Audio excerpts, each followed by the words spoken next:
tukšu. Un pēc tam vēl umieraizdīt, un tad vēl vairāk gribās, un tad vēl vairāk, un tad vēl vairāk. Un pēc tam tu domāsi jau, kur naudu dabūt, ja vēl nopirktu. Tur strupceļš, tev nav kur vairāk iet. Tev vienkārši ir jābrauc ārstējās, ja tu netiktu kaut kādā, es nezinu, ja tu netiktu kolonijā vai cietumā.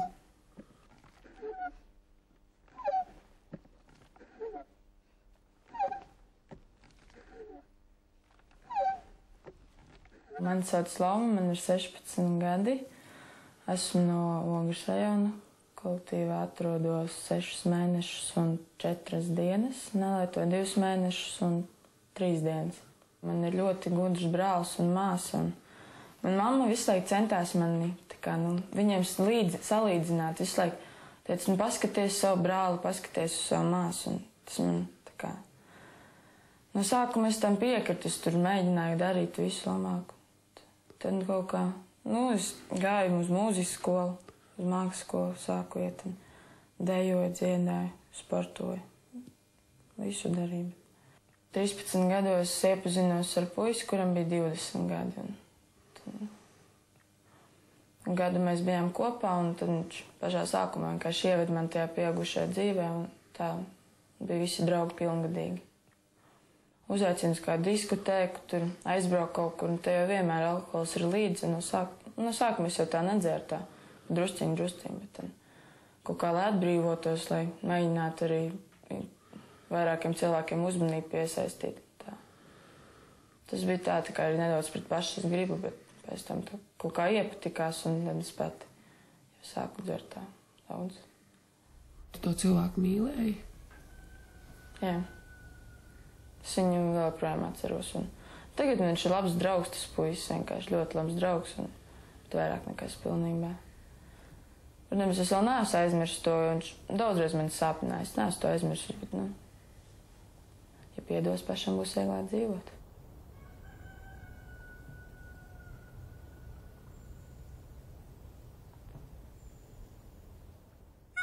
2004. gadā narkotika atkarība reģistrēta 46 zēniem un 12 meitenēm.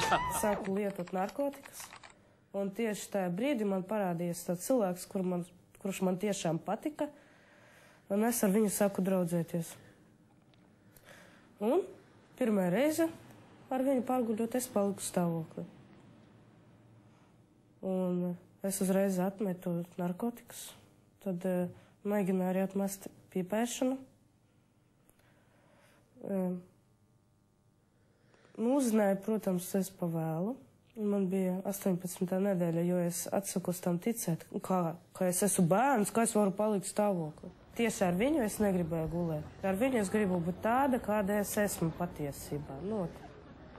Mēs 9 mēnešus nodraudzējamies, cik es atceros, mums starpā nekas nebija, mēs vienkārši tā staigājām kopā, runājāmies. Man vienkārši bija labi ar viņu vienkārši būt kopā.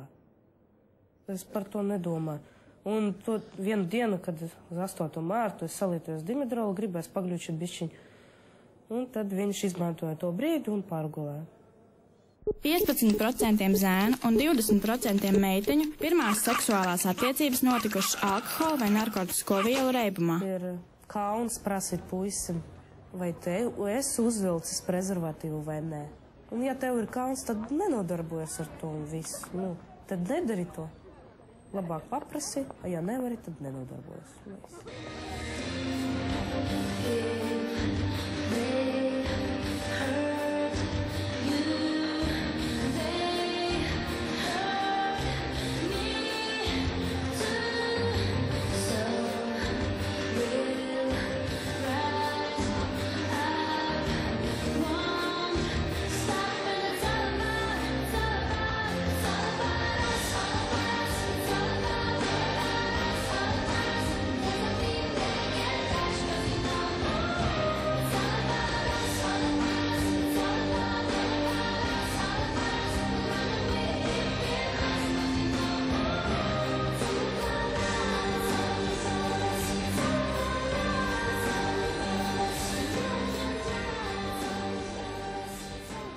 Ja es būšu kaut kādā tusā, man reāli kāda meita nepatiksies, kas zina, kas notiks. Nē, makā stāv, viss kārtībā. prezervatīvu tu gaidītu no puiša? Nu, labāk būtu, ka tomēr pati arī. 2004. gadā pusaudzē izdarīja 439 mākslīgie aborti. Tas nav loģiski, bērns dzemdē bērnu. Tēt, visi tie šovi, viss pārējais, un to visu var katru dienu redzēt. Elementāri. Tas vienkārši, tu visu laiku dzirdot, ka tev valstīs tas skan, tur seks, tur reāli piedur pie smadzenēm un visu. Viņi vienkārši uzturās tādā sabiedrībā, kura dzer, un pašas arī piedzerās, vai arī, piedzirdīt jau ne, viņas jau mutē jau nelies tā. Pašas jau grib izstīties arī tās labās, tad zēni to izmanto. Arī, meiteni jau ko te viņa izdarīs, viņa ir piedzērusies, varbūt arī viņa pati piekrīt. Viņa jau nedomā tad līdzi. Mans princips ir tāds tiešām, ka, ka es to darīšu pirmā reizi, es to neesmu darījis, ka tas būs tiešām meiteni, kur, neteiksim, ka, ar kuru es satiekos, un ir man meiteni. Tas nebūs kaut kādā tusā, kaut kāda apkodusies meiteni, un man viņa vienkārši tur tīri uz vietas atvainojas drātēt. Kā man vecāmāte stāsta, kad puisis nekad ar meiteni neķiķināsies, ja meiteni pati to neļaus.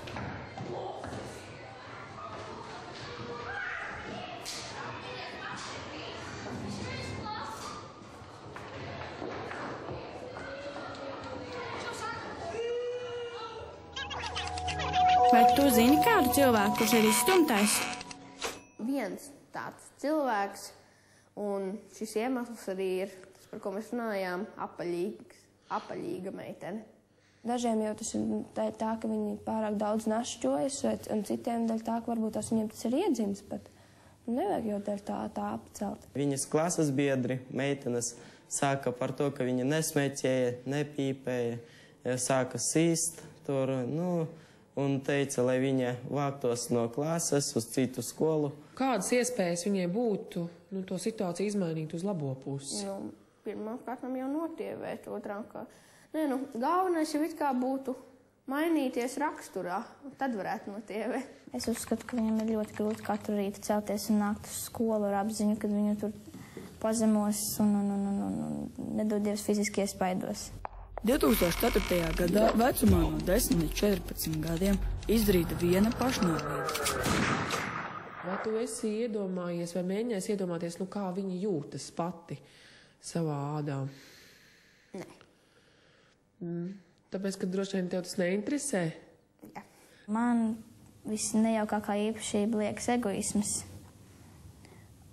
Un tāpēc tie cilvēki, kuri var ar šo īpašību cīnīties, ir tādi spilgti, jo viņiem nav daudz, un tad ar to arī viņi izceļās.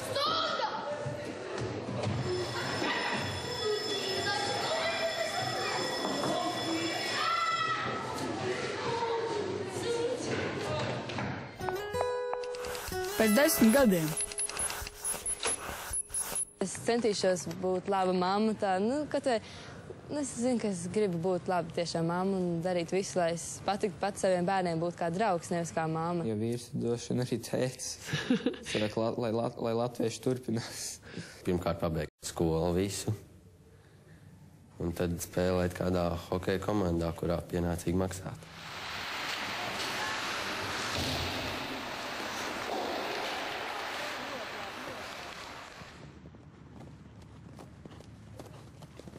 Man patīk, tas zirgā. Es sev ceļu reitingu, es viena šeit laukumā jāies zirgu. Es viena pati brīva no visiem. Savas domas, savu dzīvi. Būs 2 bērni, tas ir sanāk 24. Es ceru, ka būs ģitāras spēlētājs, kaut kādā grupā spēlēšu. Ir jau tā, ka Latvijā nevar jau baigi izcelties tām spēlēšanām. Tad tur jābrauc uz ārzemēm, jāmācās, un tad varbūt tur var kaut ko veidot. Tad es tā skatos uz priekšu tam visam. Un tad tu būsi laimīgs? Jā, es būšu laimīgs, noteikti būšu laimīgs. Man kaimiņš spēlēja ģitāru, viņš man iemācīja 2 gabalus šitos tenodās vai straipas tās. Un viņš man pareizi kā jāspēlē, tad man kaut kāds, es nezinu, kaut kāds baigi iešāvā spēlē, ka vajadzētu tiešām forši būt spēlēt ģitāru, mācīties. piemēram, es neesmu uzspēlējis, nu, tad štrūtīs garstāvoklis. Un tad, nav, nezinu, tā pietrūkst.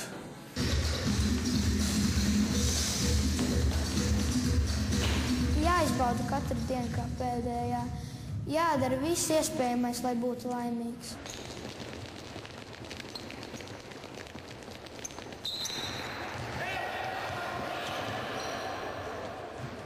Es nesportoju tikai tāpēc, lai kļūtu vienā sporta veidā par profesionālu. Es vienkārši daru, jo man patīk to darīt.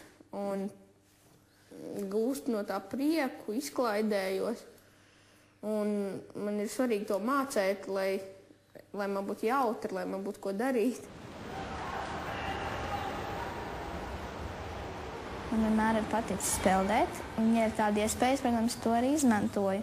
Suņa man nav, un tāpēc es cenšos to laiku, ko es varētu iegūt ar savu suni.